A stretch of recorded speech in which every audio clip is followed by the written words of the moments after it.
అది కాంగ్రెస్ కాదు కాంగ్రెస్ అని సంఘ్ పరివార్ చేస్తున్న ప్రచార ప్రభావమో, లేక రాహుల్ చేతగానితనమో, ఖర్గే శక్తికి మించిన పనితనమో, మరో మన్మోహన్ సింగ్ దొరకని వైనమో తెలియదు కానీ కాంగ్రెస్ దివాళా కోరుతనం ప్రతి ఎన్నికల్లోనూ బయటపడుతూనే వస్తోంది. తాజాగా బీహార్లోనూ బొక్క బోర్లా పడింది కాంగ్రెస్ నాయకత్వంలోని మహాగఠబంధన్. విచిత్రమైన విషయం ఏంటంటే, ఓట్ చోరీ అంటూ పెద్ద ఎత్తున ప్రజెంటేషన్లు ఇచ్చి ఆపై పాదయాత్రలు చేసి ఆ తర్వాత సర్ అనే విధానమే తప్పుల తడక అంటూ టామ్ చేస్తే లాస్ట్కి కాంగ్రెస్ సారథ్యంలోని మహాగఠబంధన్కే రామ్ చెప్పేశారు బీహారీ ప్రజలు. పైపెచ్చు తమను ఎప్పటినుంచో సజావుగా పరిపాలిస్తున్న నితీష్ నాయకత్వంలోని ఎన్డీఏ కూటమికే జైకొట్టారు. ఇప్పుడు చూస్తే దక్షిణాదిలో తెలంగాణ, కర్ణాటకలో తప్ప మరెక్కడా అజాపజా లేదు కాంగ్రెస్. ఊపు రూపు షేపు లేదు హస్తం పార్టీకి. జనానికి తాము హ్యాండ్ ఇద్దామని చూస్తుంటే వాళ్లే రివర్స్లో వచ్చి హ్యాండ్ పార్టీ షేక్ అయ్యేలా చేస్తున్నారు. అలాంటి ఘోర పరాజయాలు తరచూ ఎదురవుతున్నాయి హస్తం పార్టీకి. ఈ పార్టీ హస్తరేఖలు అంతగా తారుమారైపోయాయి. ఏ జ్యోతిష్యుడికి చూపించి వీటిని సరిచేసుకోవాలో తెలియక తికమక పడిపోతోంది క్యాడర్ మొత్తం. ఇక్కడ తెలంగాణలో ఉప ఎన్నికతో సహా విజయ దుందుబి మోగించిన కాంగ్రెస్ అన్న వార్త వినడానికి కూడా మనసు రావడం లేదు. రాహుల్ పరిస్థితి అయోమయం జగన్నాథంలా మారింది.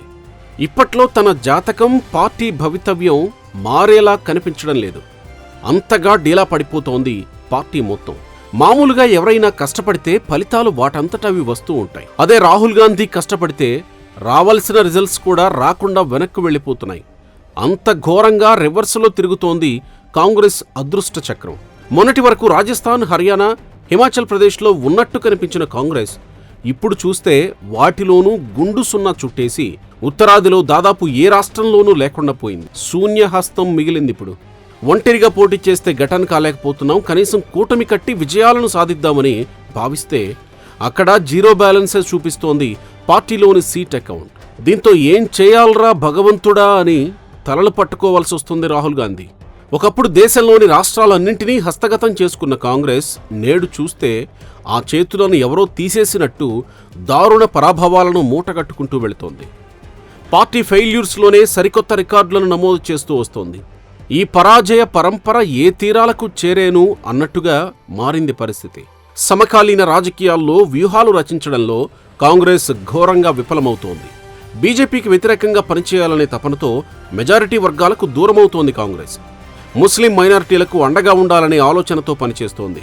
ఒకప్పుడు యూపీ, బీహార్లో ఠాకూర్లు, రాజపుత్రులు కాంగ్రెస్కు అండగా ఉండేవారు. ఇప్పుడు వారంతా బీజేపీ గూటికి చేరారు. మధ్యప్రదేశ్లో రాజవంశాలన్నీ కాంగ్రెస్కు దూరమయ్యాయి.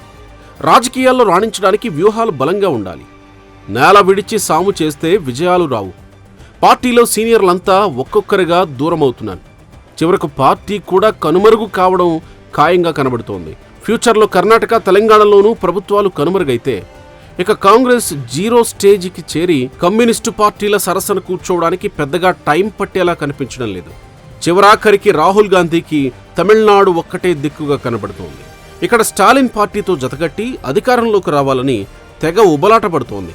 కానీ విజయ్ పార్టీ ఎఫెక్ట్ ఎలా ఉంటుందో తెలియడం లేదు. దీంతో ఈ రాష్ట్రం పైన ఆశల్లేవు. ఒకవేళ ఇక్కడ డీఎంకే గెలిచినా అది కాంగ్రెస్కి అధికార యోగాన్నిచ్చేదేం కాదు.